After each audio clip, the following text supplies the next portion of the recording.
El boleto de tren era pequeño, apenas 3 pulgadas de ancho, y la tinta ya se estaba corriendo por el sudor de sus dedos. El soldado James Clark tenía 19 años y le quedaban exactamente 45 segundos de vida. Él lo sabía. Todos en esa plataforma lo sabían. Los guerrilleros a caballo lo habían dejado muy claro. Pero James Clark no estaba rezando, estaba escribiendo. Su mano temblaba tanto que las palabras salían torcidas, las letras sangrando unas sobre otras en el papel delgado. A su alrededor, 23 soldados de la Unión estaban en ropa interior, despojados de sus uniformes, despojados de su dignidad, despojados de todo excepto el terror en sus ojos. El sol de septiembre caía sobre Centralia, Missouri, y en algún lugar detrás de él, un caballo resoplaba impaciente. James Clark terminó la última palabra. Doblo el boleto con cuidado, lo deslizo en el bolsillo de su ropa interior, la única prenda que no le habían quitado, y entonces levanto la mirada hacia el hombre al que llamaban Bloody Bill. Lo que ocurrió en los siguientes 10 segundos sería recordado por 160 años. Pero lo que estaba escrito en ese boleto, lo que un soldado de 19 años eligió como sus últimas palabras al mundo, eso no se descubriría hasta días después, cuando encontraron su cuerpo en una zanja junto a 23 otros. Esta es la historia de esas palabras y del monstruo que le dio tiempo para escribirlas. Pero primero, necesitas entender cómo llegamos aquí. Como un tren lleno de soldados desarmados se convirtió en el escenario de una de las ejecuciones más brutales de la historia americana. Y porque el hombre que la ordenó creía que estaba impartiendo justicia.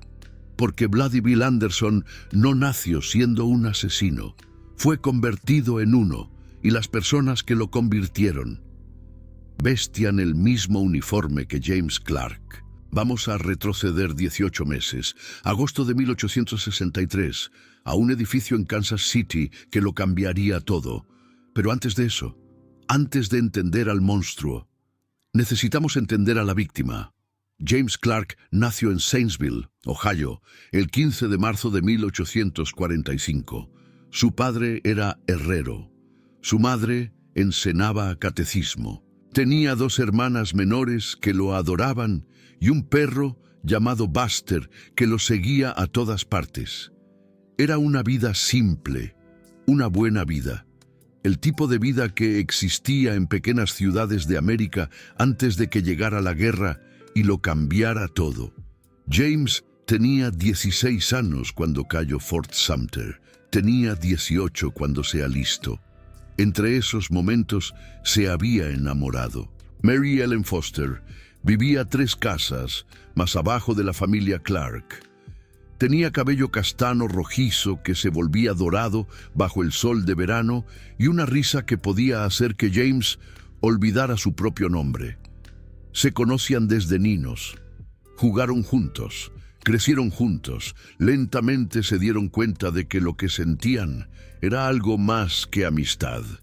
James le pidió matrimonio en Nochebuena de 1862. Él tenía 17 años. Ella tenía 16. Eran demasiado jóvenes, todos lo decían, pero la guerra estaba en pleno apogeo y jóvenes morían cada día y nadie sabía cuánto tiempo le quedaba a nadie. Mary Ellen dijo que sí, pero también dijo algo más. Dijo que no se casaría con un cobarde. Dijo que no pasaría su vida con un hombre que se escondía mientras otros luchaban. Dijo que si James la amaba, realmente la amaba, haría su deber. James se alistó 3 semanas después. Pasó los siguientes 18 meses aprendiendo a ser soldado. Marchó, entrenó, disparó su rifle a blancos que no devolvían el fuego. Fue enviado a Missouri porque ahí era donde el ejército necesitaba hombres y obedeció porque eso era lo que hacían los soldados. Le escribía a Mary Ellen cada semana, cartas largas, llenas de esperanza y planes y descripciones de un futuro que construirían juntos. Una casa con una cerca blanca hijos, un perro como Buster, todas las cosas con las que suenan los jóvenes cuando están enamorados, y el mundo aún no les ha mostrado cuán cruel puede ser. Mary Ellen le respondía. Le envió un mechón de su cabello en un pequeño relicario de oro. Le dijo que lo mantuviera cerca de su corazón. Le dijo que lo protegería. Estaba equivocada, pero James no lo sabía. No todavía, no parado en esa plataforma. No, hasta que llegaron los guerrilleros y salieron las armas y se dio cuenta de que el relicario no podía detener balas. Lo único que podía hacer era identificar su cuerpo. Ahora, volvamos a Kansas City, al edificio que creó a Bloody Bill Anderson, al momento que convirtió a un joven en un monstruo. Se suponía que el edificio no debía caer. Eso es lo que dijeron los comandantes de la Unión después. Un accidente, falla estructural, una tragedia desafortunada que mató a 4 jóvenes mujeres y lició a varias otras. Nada más que mala suerte y arquitectura vieja. Pero Bill Anderson conocía la verdad. Lo sabía porque su hermana Josephine era una de esas chicas. Tenía 14 años. Había sido arrestada por el crimen de ser pariente de un bushwhacker conocido, por tener un hermano que luchaba contra la Unión en las guerras fronterizas.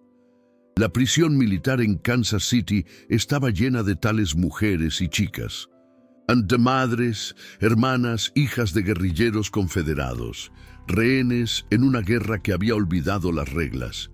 El edificio que las contenía había sido deliberadamente debilitado. Soldados de la Unión habían removido vigas de soporte clave de la estructura días antes. Testigos los vieron hacerlo. Algunos dicen que era para intimidar, para enviar un mensaje a los guerrilleros. Otros dicen que era para matar. Lo que es seguro es esto. El 13 de agosto de 1863, el edificio colapsó. Josephine Anderson estaba en el segundo piso cuando las paredes cayeron. No murió inmediatamente. Eso habría sido una misericordia. En cambio, quedó atrapada bajo los escombros por casi 6 minutos, su columna aplastada, sus piernas destrozadas. Los testigos dijeron que podían escucharla gritando. Algunos dijeron que llamaba a su hermano. Otros dijeron que simplemente lloraba por su madre. Para cuando sacaron su cuerpo de los escombros, Josephine Anderson estaba muerta. Tenía 14 años.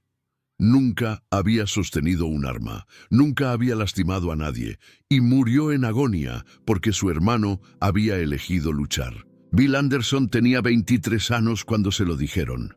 Algo se rompió dentro de él ese día, algo fundamental, algo humano.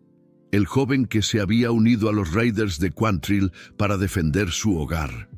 El joven que había matado soldados de la Unión porque era guerra, y eso era lo que la guerra demandaba. Ese joven dejó de existir. En su lugar quedó algo más frío, algo más oscuro, algo que miraba el azul de la Unión y solo veía el color de los escombros que habían aplastado a su hermanita. Bill Anderson guardó el vestido de Josephine, el que ella estaba usando cuando el edificio cayó. Estaba roto y manchado de sangre, su sangre, y lo dobló cuidadosamente y lo puso en su alforja. Lo llevaría por los siguientes 14 meses, hasta el día de su muerte. Recuerda ese vestido, volveremos a él. Pero hay algo más que necesitas entender sobre lo que pasó en Kansas City. Algo que los informes oficiales no mencionan. Algo que Bill Anderson descubrió 3 días después del funeral de su hermana. El comandante de la Unión que ordenó remover esas vigas de soporte. El hombre directamente responsable de la muerte de Josephine. Nunca fue castigado, nunca fue sometido a consejo de guerra, ni siquiera fue interrogado. De hecho, fue promovido, y sus nuevas órdenes. Su nueva asignación era cazar guerrilleros confederados en Missouri. Venía por Bill Anderson, y Bill Anderson lo sabía. Así que Bill hizo algo que definiría el resto de su corta vida. Dejó de pelear una guerra. empezó a pelear una vendetta, las reglas de combate, los códigos de honor que incluso los guerrilleros observaban. Bill Anderson los desechó. Si la Unión iba a matar niñas de 14 años y llamarlo accidente, entonces Bill Anderson les iba a mostrar cómo se veía algo intencional. Los escalpamientos comenzaron en un mes. El primero fue un explorador de la Unión, atrapado solo en un camino cerca de Independence. Bill le disparó en el pecho. Esperó a que muriera y luego, metódicamente, removió la parte superior de su cabeza. No lo hizo por odio. No lo hizo por placer. Lo hizo porque quería que la Unión entendiera. Quería que sintieran lo que él sentía. Quería que miraran a sus muertos y vieran algo más que soldados caídos en batalla. Quería que vieran horror. En 3 meses, Bill Anderson tenía 53 cabelleras trenzadas en la silla de su caballo. 53. Los soldados de la Unión que después capturarían esa silla no pudieron obligarse a contarlas. Pero Bill sí podía. Conocía cada una, no por nombre. Rara vez aprendía sus nombres, sino por las circunstancias de sus muertes. El explorador cerca de Independence, el sargento en Richmond, la patrulla en Narrow Rock. Cada cabellera era un mensaje, cada cabellera era una respuesta, cada cabellera decía: mataron a mi hermana y nunca dejaré de hacerlos pagar. Pero ¿qué tiene que ver todo esto con James Clark y su boleto de tren? Todo, porque para septiembre de 1864, Bill Anderson se había convertido en el hombre más temido de Missouri. Su banda de guerrilleros contaba con más de 80 hombres, incluyendo un joven de 17 años llamado Jesse James, que después se volvería mucho más famoso que su maestro. Se movían como fantasmas por el campo, atacando puestos de la Unión y desapareciendo antes de que llegaran refuerzos. Y entonces, Bill Anderson se enteró del tren. Pero hay algo que los libros de historia a menudo omiten. Algo que hace lo que pasó en Centralia aún más trágico. Se suponía que el tren no debía parar ahí. El horario original tenía al North Missouri Railroad pasando por Centralia sin detenerse. Una ruta directa de St. Joseph a Macon, sin paradas en medio. Pero 3 días antes del 27 de septiembre, el horario fue cambiado. Un burócrata en Jefferson City decidió que Centralia necesitaba una parada para entrega de correo. Un pequeño cambio, un ajuste menor. El tipo de decisión que se toma en oficinas todos los días sin que nadie piense en las consecuencias. Esa decisión mató a 23 hombres si el tren no hubiera parado. Si hubiera pasado por Centralia sin reducir la velocidad, Bill Anderson y sus guerrilleros lo habrían visto pasar. Habrían maldecido. Quizás habrían disparado algunos tiros inútiles a la locomotora y luego se habrían ido, buscando otros objetivos. James Clark habría llegado a Macon, habría transferido a otro tren, habría llegado a casa en Ohio, se habría casado con Mary Ellen, habría tenido la vida con la que sonaba. En cambio, el tren paró y todo cambió. Esto es lo que hace la guerra, esto es lo que hace toda guerra, toma pequeñas decisiones. Cambios de horario, movimientos de tropas, un giro a la izquierda en lugar de a la derecha, y las transforma en vida y muerte. Los hombres que murieron en Centralia no murieron por gran estrategia o sacrificio heroico. Murieron porque alguien en una oficina decidió que el correo necesitaba ser entregado. Recuerda eso. Recuerda que cada nombre en cada memorial de guerra representa una cadena de pequeñas decisiones que terminaron en tragedia. Recuerda que la historia no es hecha por grandes fuerzas, sino por pequeñas elecciones que nadie nota hasta que es demasiado tarde. Ahora, de vuelta al 27 de septiembre de 1864, de vuelta a Centralia, de vuelta al momento cuando 80 guerrilleros entraron al pueblo y esperaron un tren que nunca debió parar. El North Missouri Railroad Pasaba por Centralia todos los días al mediodía. Usualmente llevaba civiles, suministros y correo, pero el 27 de septiembre de 1864 llevaba algo más. 24 soldados de la Unión estaban a bordo de ese tren. No eran tropas de combate, no estaban armados. Eran soldados alistados regresando de permiso, volviendo a sus unidades después de visitar a sus familias. Algunos tenían esposas, algunos tenían hijos, algunos, como James Clark, tenían novias esperándolos en Ohio. Estaban en ese tren porque alguien en el ejército de la Unión había decidido consolidar movimientos de tropas a través de Missouri. Más rápido, más eficiente, más barato que el viaje individual. También era más peligroso, pero nadie les había dicho eso. Bill Anderson y sus guerrilleros entraron a Centralia alrededor de las 11 de la mañana. El pueblo tenía quizás 200 residentes, granjeros principalmente, más algunos comerciantes. Se dispersaron cuando vieron a los jinetes llegando.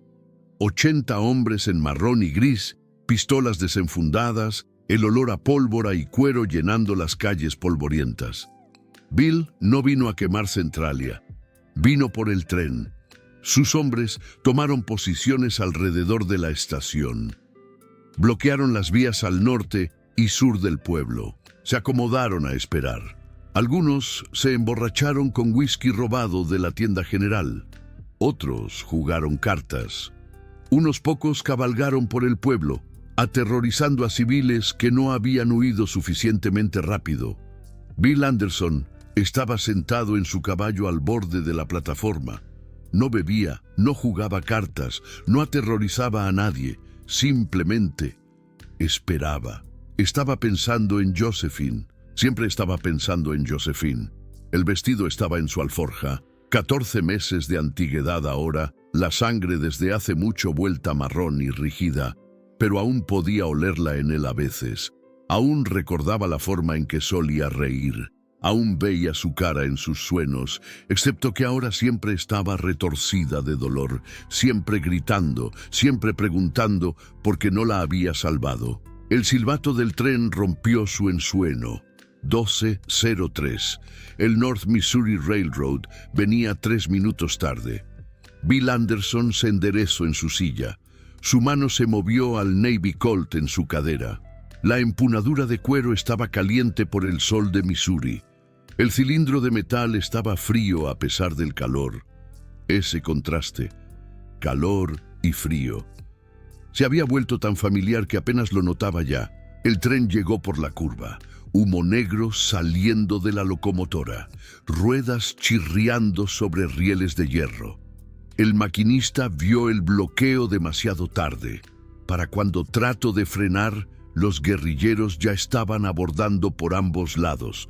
Los pasajeros gritaron, pero Bill Anderson no estaba interesado en pasajeros. Ya había visto el azul de la Unión a través de las ventanas. 24 soldados, desarmados, sin preparación, regresando de permiso sin nada más que la ropa en sus espaldas y cartas de casa en sus bolsillos. Cartas de esposas, cartas de hijos, cartas de madres que no sabían si volverían a ver a sus hijos. Bill Anderson estaba a punto de responder esa pregunta. Sacaron a los soldados del tren uno por uno, los pasajeros, los civiles. Bill los dejó ir. No tomen nada, les dijo a sus hombres. Esta es gente de Missouri, no son nuestros enemigos. Los guerrilleros protestaron, pero obedecieron.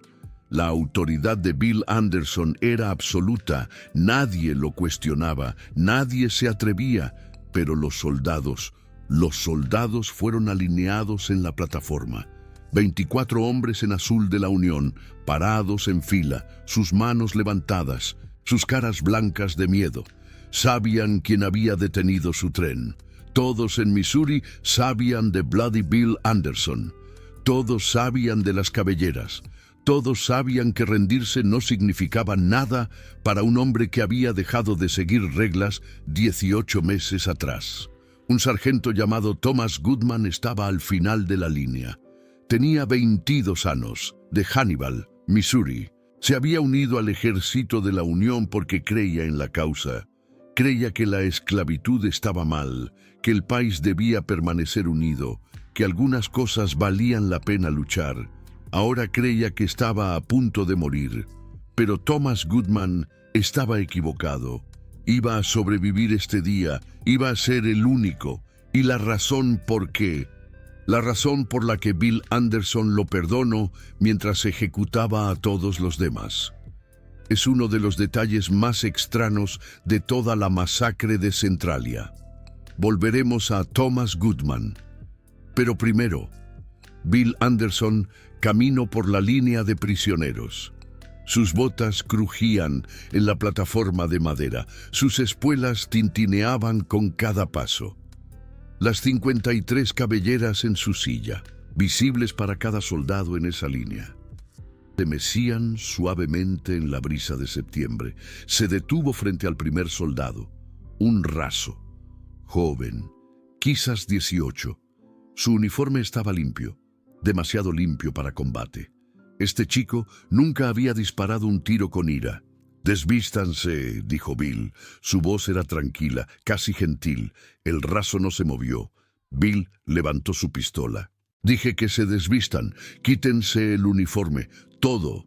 Las manos del raso temblaban mientras alcanzaba sus botones. Uno por uno, los otros soldados siguieron.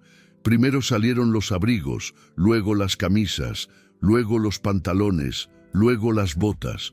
En minutos, 24 soldados de la Unión estaban en ropa interior en la plataforma de la estación de Centralia. Alguien rió. Uno de los guerrilleros. Un sonido cruel. Bill no rió. Bill ya no reía. Él mismo recogió los uniformes, los pasó a sus hombres. Buena lana estos. Viene el invierno.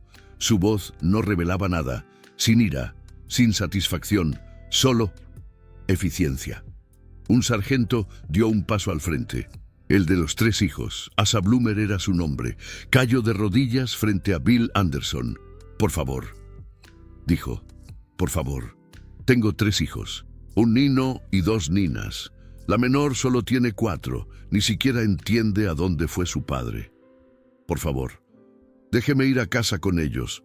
Déjeme verlos una vez más». Bill Anderson miró al sargento arrodillado.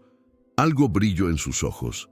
Algo que podría haber sido reconocimiento, o memoria, o dolor. «¿Cuántos años?», preguntó. Su voz era apenas un susurro. El sargento levantó la mirada, esperanza inundando su cara. «Mi nino tiene 9, mis ninas tienen 7 y 4. Son buenos ninos, por favor». Bill Anderson estuvo callado por un largo momento. Luego alcanzó su alforja. Sus dedos encontraron la tela familiar, el vestido roto, las manchas marrones, el olor a sangre y polvo y memoria. «Mi hermana tenía 14, dijo Bill. «Nunca sostuvo un arma. Nunca lastimó a nadie. Tu ejército la mato de todas formas. La aplasto bajo un edificio y lo llamo accidente. Guardo el vestido de nuevo en la alforja. Lo siento por tus hijos, pero no puedo dejarte ir a casa con ellos. Lo que pasó después. No, espera, necesitamos hablar de James Clark». El soldado James Clark tenía 19 años. Era de un pequeño pueblo en Ohio llamado Sanesville. Se había alistado en el ejército de la Unión en 1863, no porque fuera valiente, sino porque la chica que amaba, Mary Ellen Foster, le había dicho que no se casaría con un cobarde. Así que James Clark se puso el uniforme azul. Aprendió a marchar, aprendió a disparar, aprendió a odiar a los rebeldes, aunque nunca había conocido a uno. Fue enviado a Missouri, porque ahí es donde el ejército lo envió. Fue puesto en un tren a Centralia, porque esa era la ruta a casa desde el permiso. Mary Ellen le había dado un mechón de su cabello antes de que se fuera. Lo usaba en un pequeño relicario alrededor de su cuello.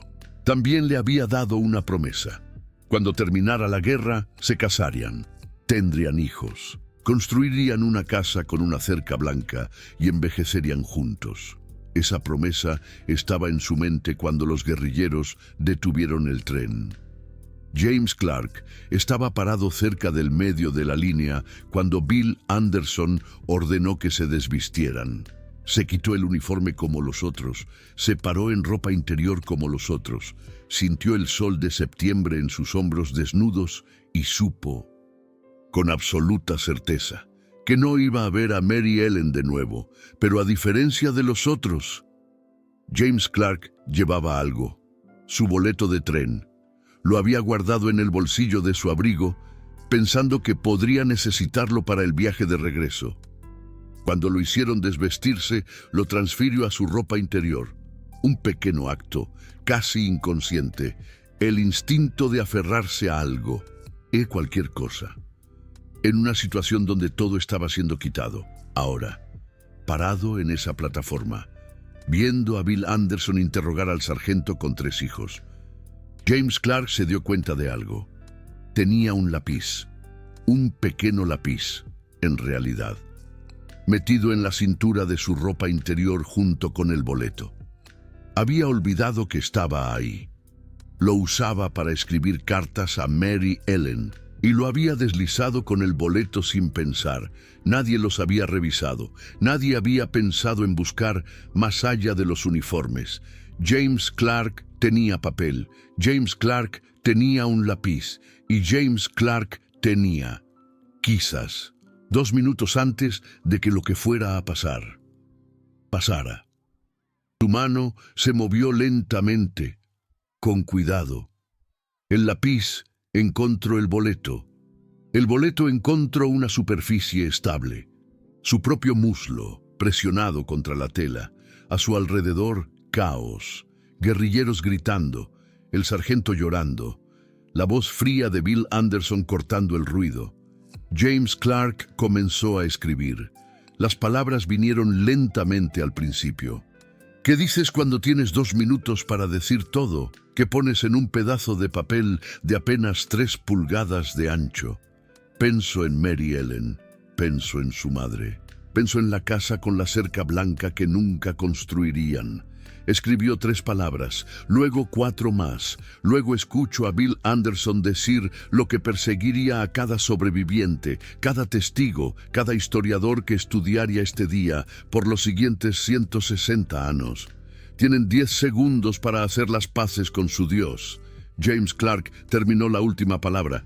Dobló el boleto, lo deslizó en su bolsillo y entonces llegaron las armas. 23 hombres murieron en esa plataforma. 23 soldados de la Unión, ejecutados en ropa interior, disparados a quemarropa por guerrilleros que hacía mucho habían dejado de verlos como humanos. Algunos intentaron correr, les dispararon en la espalda. Algunos intentaron pelear, les dispararon en el pecho. Algunos simplemente se quedaron ahí, congelados, incapaces de procesar lo que estaba pasando hasta que las balas terminaron su confusión. James Clark fue uno de los que corrió. Llegó 6 pasos antes de que una bala lo alcanzara en la espalda baja.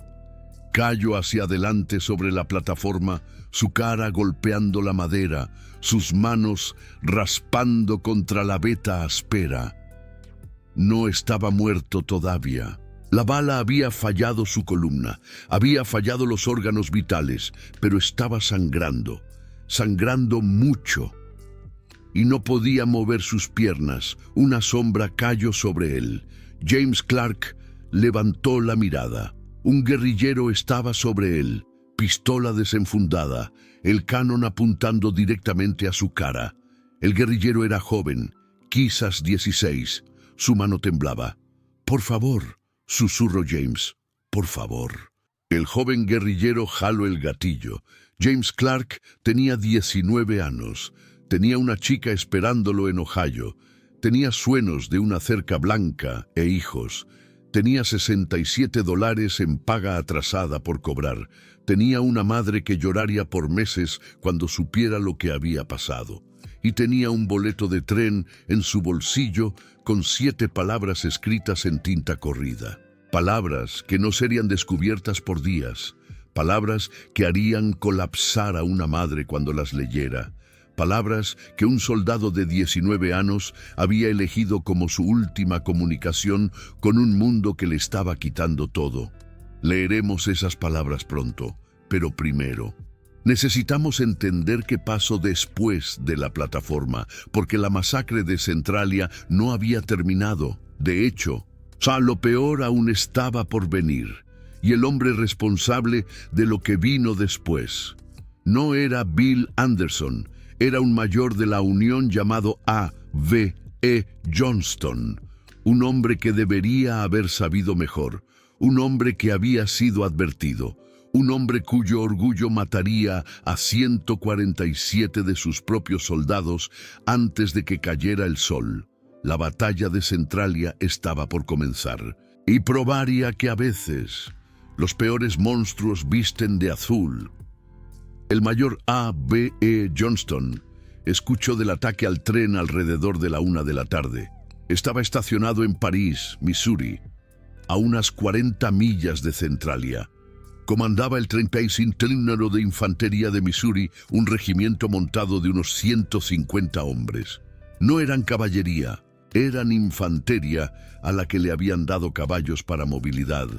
Hay una diferencia importante. La caballería luchaba a caballo, entrenaban con sables y pistolas, sabían cómo cargar, cómo girar, cómo luchar a galope tendido. La infantería luchaba a pie, incluso la infantería montada. Usaban sus caballos para llegar a la batalla, luego desmontaban y formaban líneas. Ese era su entrenamiento, esa era su doctrina, esa era la única forma en que sabían luchar. Cuando Johnston escuchó que Bloody Bill Anderson había golpeado Centralia, reunió a sus hombres inmediatamente. «Vamos tras ellos», anunció. «Todo hombre capaz que monte». Uno de sus oficiales subalternos, un teniente cuyo nombre la historia no ha preservado, intentó advertirle.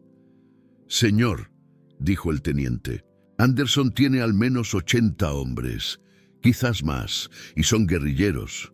No pelean como tropas regulares si los perseguimos en campo abierto». Johnston lo interrumpió. «Tengo 147 soldados bajo mi mando, hombres entrenados, hombres disciplinados. Superamos a estos bandidos casi 2-1.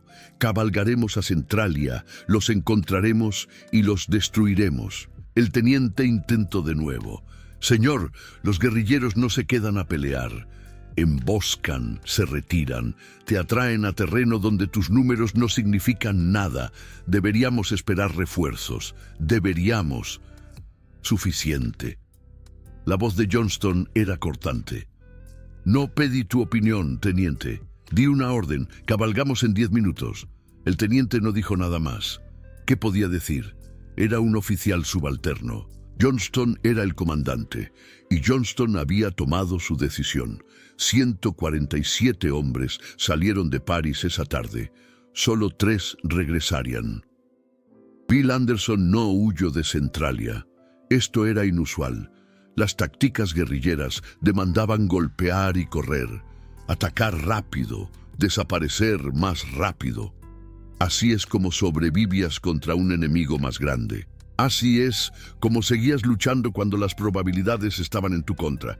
Pero Bill Anderson no estaba pensando en tácticas ese día. Estaba pensando en Josephine. Estaba pensando en el vestido en su alforja. Estaba pensando en los 23 soldados que acababa de ejecutar, y como aún no era suficiente, como nunca sería suficiente, cuando sus exploradores reportaron caballería de la Unión acercándose desde el este, Bill sonrió. Era la primera vez que sonreía en meses. «Más», dijo.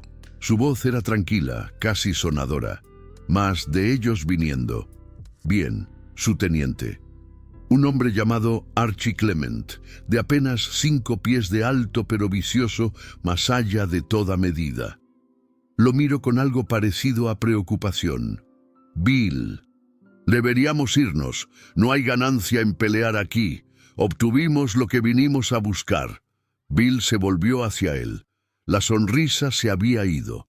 En su lugar había algo que Clement nunca había visto antes. Algo que parecía casi hambre. «Mataron a mi hermana», dijo Bill. «No he terminado. Clement quería discutir. Clement sabía que lo inteligente era desvanecerse en las colinas y vivir para pelear otro día. Pero Clement también conoce a Bill Anderson. Sabía que el hombre había dejado de preocuparse por sobrevivir hace mucho tiempo. Sabía que cada día desde que Josephine murió había sido tiempo prestado. ¿Qué quieres hacer?, preguntó Clement. Bill señaló una cresta dominando el pueblo, una línea de árboles, buena cobertura, terreno alto. Esperamos, dijo, los dejamos venir. Y cuando estén suficientemente cerca. No termino la oración, no necesitaba hacerlo. Cada guerrillero bajo su mando sabía lo que Bill Anderson hacía cuando los soldados de la Unión estaban suficientemente cerca. 80 hombres cabalgaron hacia la línea de árboles y desaparecieron en la maleza, y esperaron. El mayor Johnston llegó a Centralia alrededor de las 3 de la tarde. Lo que encontró le revolvió el estómago. La plataforma estaba cubierta de sangre. 23 cuerpos yacían donde habían caído, en ropa interior, ejecutados como animales. Algunos habían sido disparados múltiples veces. Algunos habían sido mutilados después de la muerte. El sol de septiembre ya había comenzado su trabajo, y el olor era algo que Johnston recordaría hasta el día de su muerte, lo cual, como resultó, sería en unas 2 horas. «Encuéntrenlos», ordenó Johnston. Su voz temblaba de rabia. «Encuéntrenlos y tráiganme la cabeza de Anderson». Sus exploradores se dispersaron. En 30 minutos habían localizado a los guerrilleros. Ali, en la cresta sobre el pueblo. Quizás 80 hombres, solo sentados ahí. Esperando, el teniente se acercó a Johnston. «Señor, no están huyendo. Eso significa que quieren que ataquemos. Es una trampa». La mandíbula de Johnston se tensó. «No me importa lo que quieran. Tengo 147 hombres. Ellos tienen 80. Las matemáticas son simples. Señor». Presionó el teniente. «Son guerrilleros. Tienen pistolas de repetición. Navy Colts. Quizás Remingtons. Cada hombre carga 4, a veces 6. No necesitan recargar en una carga. Nuestros hombres tienen rifles de un solo tiro. Tenemos que desmontar para disparar con precisión. Si ellos nos cargan a nosotros mientras desmontamos», dije. La voz de Johnston subió a un grito. «No me importa. Formen a los hombres. Vamos a subir esa cresta». El teniente guardó silencio. 147 hombres se formaron en la base de la cresta. Comenzaron a subir. Sus caballos luchaban en el terreno empinado. Sus rifles rebotaban torpemente en sus espaldas. A mitad de camino, Johnston dio la orden: «Desmonten, formen línea de fuego. Los recibiremos con descargas disciplinadas». Los hombres comenzaron a bajarse de sus caballos. Fue entonces cuando Bill Anderson cargó. 80 guerrilleros bajaron esa cresta como una ola de muerte. No formaron líneas, no siguieron formaciones, simplemente apuntaron sus caballos colina abajo y patearon. La pendiente les dio velocidad. La sorpresa les dio ventaja. Y las pistolas. Las pistolas les dieron todo lo demás. Cada guerrillero cargaba al menos 4 revólveres. Algunos cargaban 6. Eso eran 24 tiros. Mínimo, antes de que nadie necesitara recargar, y a corta distancia. Al galope. No fallaban. Los hombres de Johnston fueron atrapados a mitad de camino entre montados y desmontados. Algunos aún estaban en la silla. Algunos tenían un pie en el suelo. Algunos tenían sus rifles levantados pero sin blanco claro en el caos. La primera descarga de los guerrilleros mató a 30 hombres. La segunda descarga mató a 20 más. Después de eso, no era una batalla, era una masacre. Johnston intentó reagrupar a sus tropas. «Formen», gritó, «formen conmigo». Pero su voz se perdió en el trueno de cascos y el estallido de disparos de pistola. Sus hombres se dispersaban, corrían, morían. Un guerrillero, identificado después como Jesse James, cabalgó directamente hacia el mayor Johnston. Tenía 17 años. Tenía un Navy Colt en cada mano. Disparó 2 veces. Ambos tiros dieron. Johnston cayó de su caballo. No estaba muerto todavía. Yacía en la tierra de Missouri, sangrando por heridas en su pecho y hombro, viendo a su mando desintegrarse a su alrededor. 144 hombres morirían en la siguiente hora. Solo 3 escaparían. Solo 3. De 147. Lograrían regresar a París para reportar lo que había pasado. Bill Anderson cabalgó hasta donde yacía Johnston. Por un largo momento ninguno de los dos habló. Luego Bill alcanzó su alforja. Sacó el vestido de Josephine. La sangre se había vuelto marrón. La tela estaba rígida con la edad y la memoria. «¿Ves esto?», dijo Bill. Su voz era tranquila, casi gentil. «Esto pertenecía a mi hermana. Tenía 14 años. Tu ejército la mató. Le dejaron caer un edificio en la cabeza y lo llamaron accidente». Johnston tosía sangre. Sus ojos se estaban vidriando. «No sé, nada sobre. Una nina». Bill asintió lentamente. «No, no sabes. Ninguno de ustedes sabe. Matan a nuestras familias y ni siquiera recuerdan sus nombres». Sacó su pistola. «Yo recuerdo cada uno de los suyos». El disparo retumbó por las colinas de Missouri. El mayor A. B. E. Johnston estaba muerto. 147 hombres habían salido de París esa mañana. 144 de ellos nunca regresarían. La persecución duró otra hora. Los guerrilleros de Bill Anderson persiguieron a los soldados de la Unión en fuga por millas a través del campo de Missouri. Algunos soldados intentaron rendirse. Les dispararon donde estaban parados. Algunos intentaron esconderse en casas de granjeros. Las casas fueron quemadas. Algunos llegaron al bosque junto a Youngs Creek y pensaron que estaban a salvo. No estaban a salvo. Jesse James, 17 años, ya endurecido por 2 años de guerra de guerrillas, lideró un grupo hacia el bosque tras ellos. Los sonidos de disparos de pistola resonaron entre los árboles por 20 minutos. Cuando Jesse emergió, su caballo estaba salpicado de sangre que no era suya. «¿Cuántos?», le preguntó Bill. Jesse se encogió de hombros.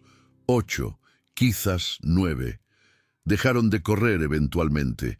Bill asintió. Eso fue todo. Sin elogio, sin condena, solo reconocimiento. Esta era la educación que Jesse James estaba recibiendo. Así es como hacían una leyenda o un monstruo. A veces no había mucha diferencia. Para cuando el sol comenzó a ponerse, 144 soldados de la Unión estaban muertos. Sus cuerpos estaban esparcidos por 5 millas de campos de Missouri. Algunos no serían encontrados por días. Algunos nunca serían identificados.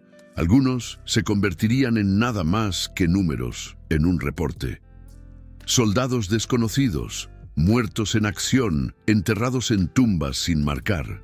Pero el conteo de cuerpos no era la parte más perturbadora. Las mutilaciones lo eran. Los hombres de Bill Anderson no simplemente mataban, profanaban. Cuerpos fueron escalpados, orejas fueron cortadas, dedos fueron removidos. Algunos cadáveres fueron dispuestos en posiciones obscenas como mensajes para quien los encontrara. Los guerrilleros habían cruzado una línea que incluso la guerra raramente cruza. La línea entre matar enemigos y profanar a los muertos. Años después, sobrevivientes intentarían explicarlo. Hablarían de la brutalidad de la guerra fronteriza, de las atrocidades cometidas por ambos lados, de cómo hombres que ven suficiente horror eventualmente se vuelven insensibles a él. Y luego comienzan a crear el suyo propio. Bill Anderson observó todo sin expresión. No participó en las mutilaciones. Nunca lo había hecho. Incluso en sus momentos más oscuros, incluso con 53 cabelleras en su silla, Bill Anderson mantenía un extraño código. Mataba, no jugaba con los muertos, pero tampoco detuvo a sus hombres. Quizás no podía. Quizás la bestia que había desatado había crecido más allá de su control. O quizás, en el fondo, quería que la Unión viera. Quería que entendieran que esto era lo que habían creado cuando dejaron caer un edificio sobre su hermana. Nunca lo sabremos. Bill Anderson nunca se explicó, nunca justificó sus acciones, simplemente las hacía y dejaba que la historia sacara sus propias conclusiones. Y en algún lugar en la plataforma de vuelta en Centralia, en el bolsillo de un soldado de 19 años llamado James Clark, un boleto de tren esperaba ser encontrado. Casi estamos listos para leer lo que decía. Pero primero, hay una persona más de la que necesitamos hablar. Una historia más dentro de esta historia.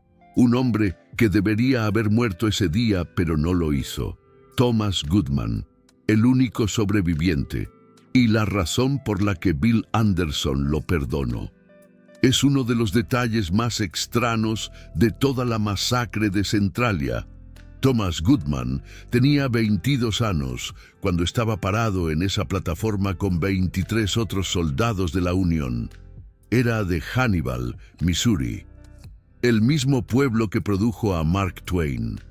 Tenía ojos azules y cabello castaño y una cicatriz en su mano izquierda de un accidente de infancia con una herramienta de granja. Se había alistado en el ejército de la Unión porque creía en la causa. Había estado regresando de permiso porque su unidad lo necesitaba. Ahora estaba a punto de morir, o eso pensaba, cuando Bill Anderson caminó por la línea de prisioneros ordenándoles desvestirse. Thomas Goodman obedeció como los otros. Cuando Bill anunció que tenían 10 segundos para hacer las paces con su Dios, Thomas Goodman cerró los ojos y rezó como los otros. Pero cuando comenzó el tiroteo, nada le pasó a Thomas Goodman. Los hombres a su alrededor cayeron, los hombres frente a él cayeron, los hombres detrás de él cayeron, pero nadie le disparó a Thomas Goodman. Ninguna bala lo encontró, ningún guerrillero apuntó su pistola en su dirección. Cuando el tiroteo terminó, Thomas Goodman era el único soldado de la Unión aún de pie. Abrió los ojos. Bill Anderson lo estaba mirando directamente. «Tú», dijo Bill, «ven aquí». Thomas Goodman caminó hacia adelante. Sus piernas se sentían como agua. Su corazón latía tan fuerte que podía oírlo en sus oídos. Estaba seguro, absolutamente seguro, de que estaba a punto de ser ejecutado personalmente, que Bill Anderson lo había guardado para el final, que lo que venía sería peor que una bala rápida. «¿Cómo te llamas?», preguntó Bill. Thomas Goodman, señor». Bill asintió lentamente. «¿De dónde eres, Thomas Goodman?» «Hannibal, señor». «Missouri». «Missouri». Los ojos de Bill se entrecerraron. «¿Eres de Missouri y luchas por la Unión?» Thomas tragó con dificultad. «Sí, señor». «¿Por qué?» Thomas no sabía qué decir. ¿Qué respuesta lo mantendría vivo? ¿Qué palabras satisfarían al hombre más temido del Estado? Porque creía que era lo correcto, señor. La Unión, la causa, creía. Se detuvo. La expresión de Bill no había cambiado. «Creías», repitió Bill. Alcanzó su alforja, sacó el vestido. Lo sostuvo para que Thomas pudiera ver las manchas de sangre. «¿Ves esto, Thomas Goodman de Hannibal, Missouri?» «Sí, señor.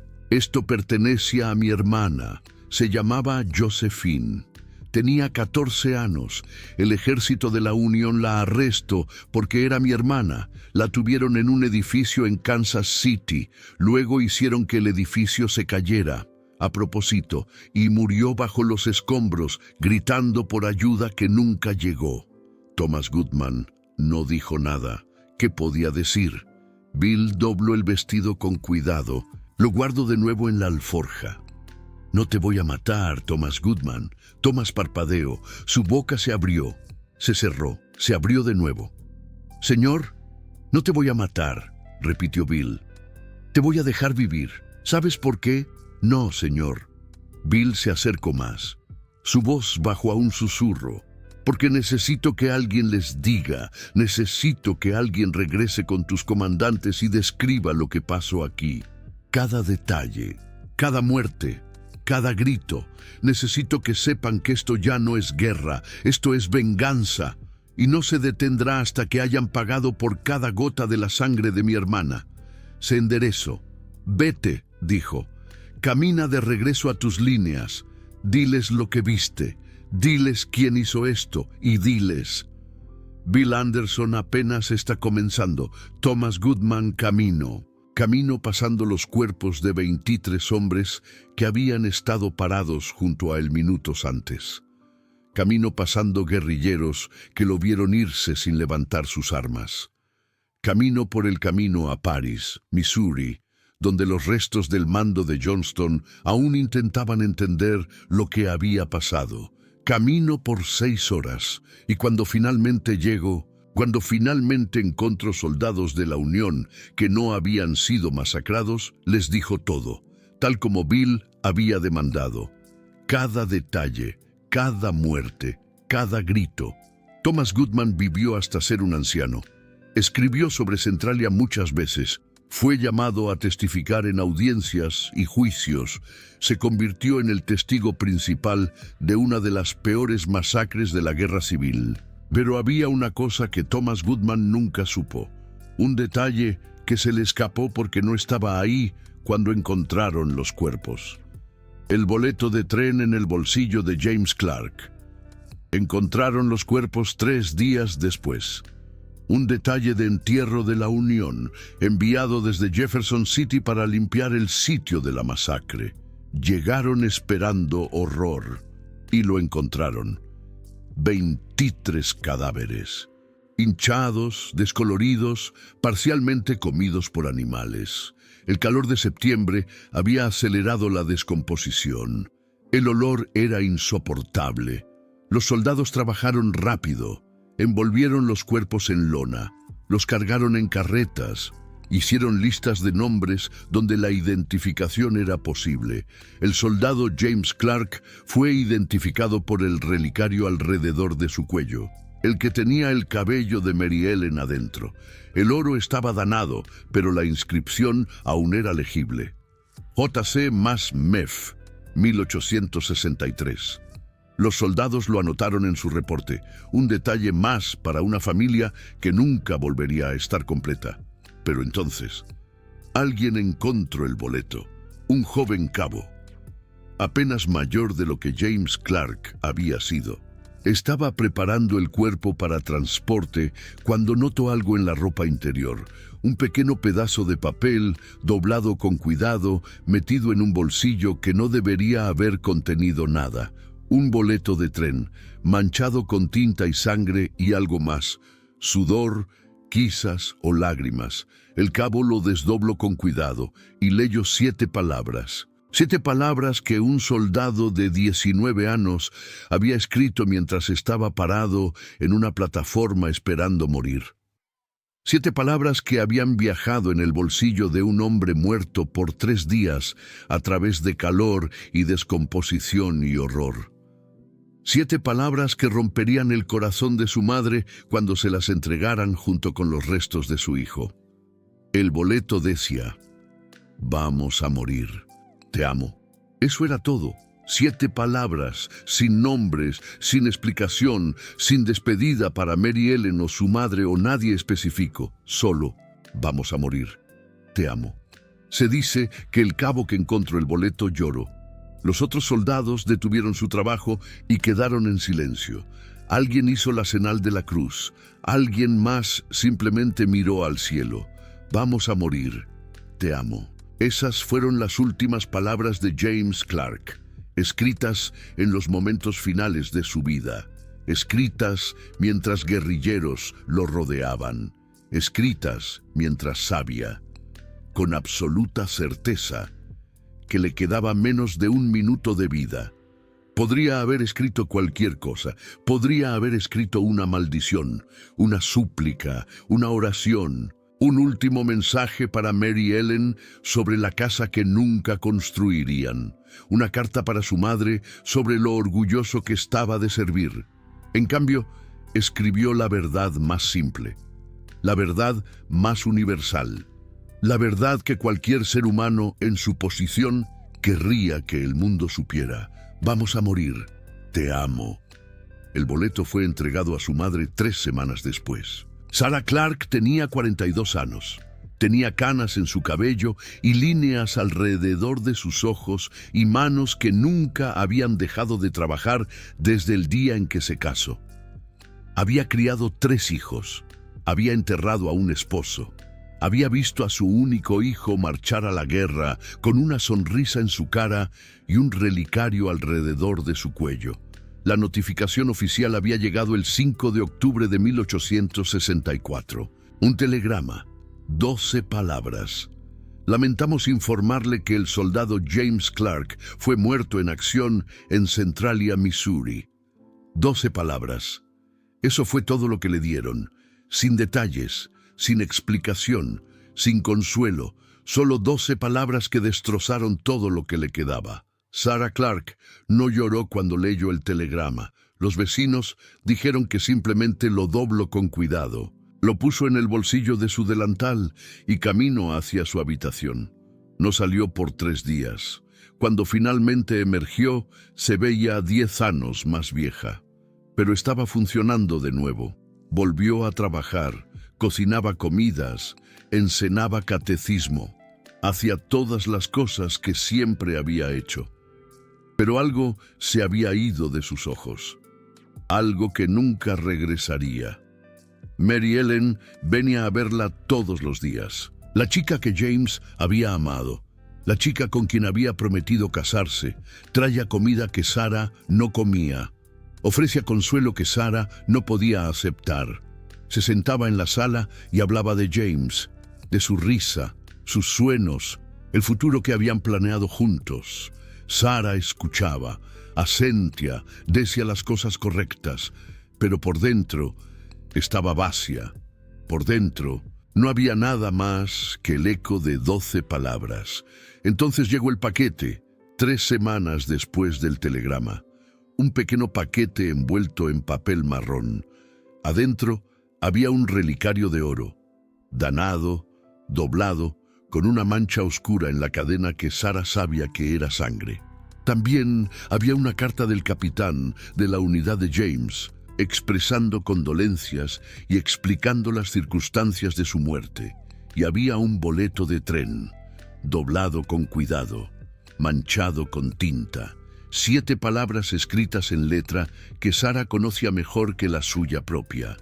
Lo desdobló lentamente.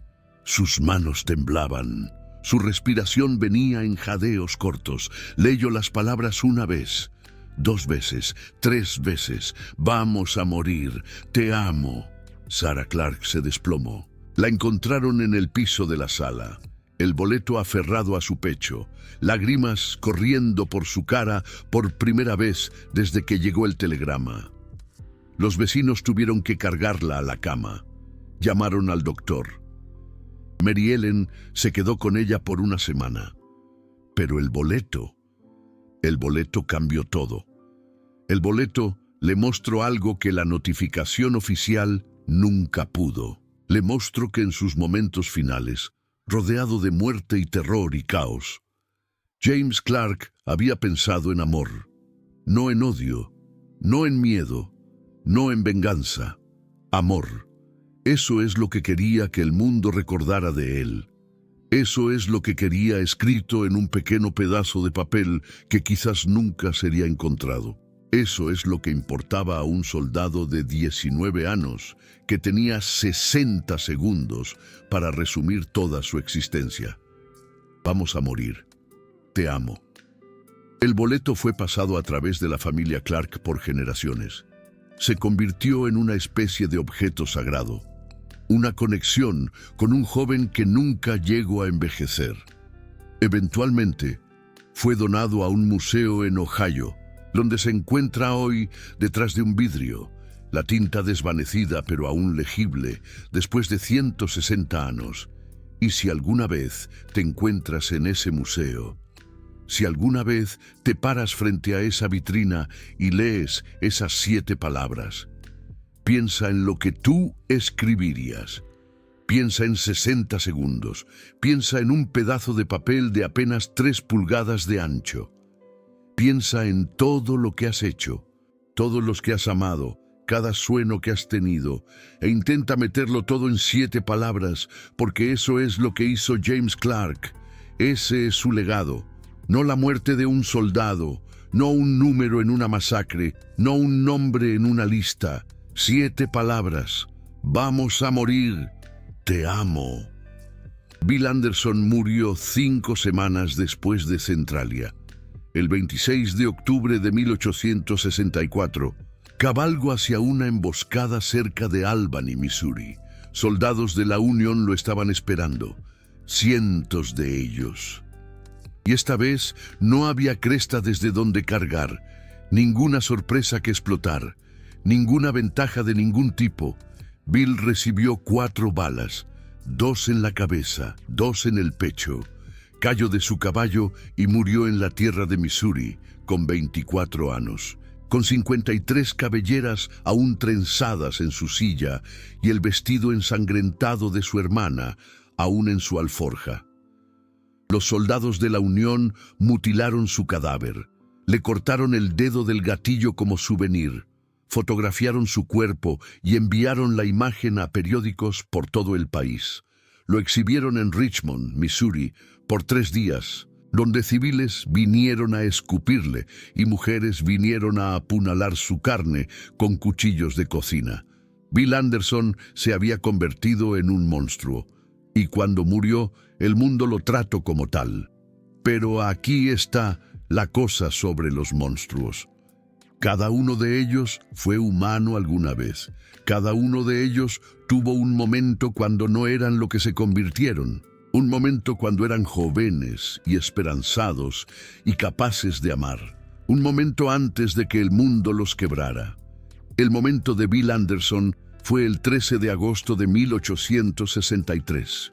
El día que cayó el edificio. El día que su hermana de 14 años murió gritando bajo los escombros. El día que algo dentro de él se rompió y nunca sanó. ¿Eso excusa lo que hizo? No. ¿Eso explica lo que hizo? Quizás. ¿Eso lo hace simpático? Eso es para ti decidir, pero considera esto. Cada año, el 27 de septiembre, alguien visita la tumba de James Clark en Zanesville, Ohio. Nadie sabe quién. El cuidador del cementerio ha intentado atraparlo por décadas. Siempre vienen temprano en la mañana antes del amanecer y siempre dejan lo mismo, un boleto de tren. No el original, por supuesto. El original está en el museo, pero una réplica, un pequeño pedazo de papel con 7 palabras escritas en cuidadosa letra. Vamos a morir. Te amo. El cuidador encontró el primero en 1965. Exactamente 100 años después de que terminó la guerra. Pensó que era vandalismo al principio, pero luego leyó las palabras y miró la tumba y entendió. Alguien estaba recordando. Alguien en algún lugar había escuchado la historia de James Clark y decidió que importaba. Decidió que un soldado de 19 años que escribió 7 palabras en un boleto de tren merecía ser recordado. Decidió que el amor, incluso amor expresado en la sombra de la muerte, no debía ser olvidado. Los boletos han aparecido cada año desde entonces, 47 de ellos, 47 años de recuerdo. 47 tributos silenciosos a un joven que tuvo 60 segundos para resumir su existencia y eligió. Amor. Ese es el legado de James Clark, no la masacre, no la guerra, no la política o la violencia o el odio que consumió Missouri en 1864. Amor, 7 palabras, 160 años. Un visitante desconocido que regresa cada septiembre a decir, te recuerdo. Tu historia importa. Tú importaste. Vamos a morir. Te amo. La historia está llena de monstruos, la historia está llena de batallas, la historia está llena de estadísticas y conteos de cuerpos y fechas que los niños de escuela memorizan y olvidan. Pero a veces la historia también está llena de amor.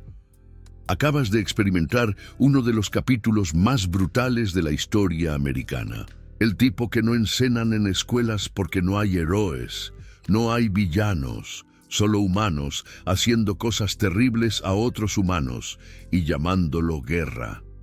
Historias como esta toman tiempo para investigar y contar apropiadamente. Cuando das clic en Super Thanks, no solo estás apoyando un canal, estás diciendo: esta historia importa. Cada contribución nos ayuda a descubrir más historias olvidadas, más verdades enterradas, más momentos que merecen ser recordados. James Clark escribió 7 palabras en un boleto de tren antes de morir. Vamos a morir. Te amo. ¿Qué escribirías tú? ¿Qué te importaría en tus momentos finales? ¿Familia? ¿Amor? ¿Venganza? ¿Perdón? ¿Algo completamente diferente? Comenta abajo. Dinos. Porque quizás, solo quizás, pensar en esa pregunta ahora te ayudará a vivir diferente mañana. La historia recuerda a los monstruos. La historia recuerda las batallas. Pero a veces, la historia debería recordar las 7 palabras que un chico de 19 años escribió mientras esperaba morir.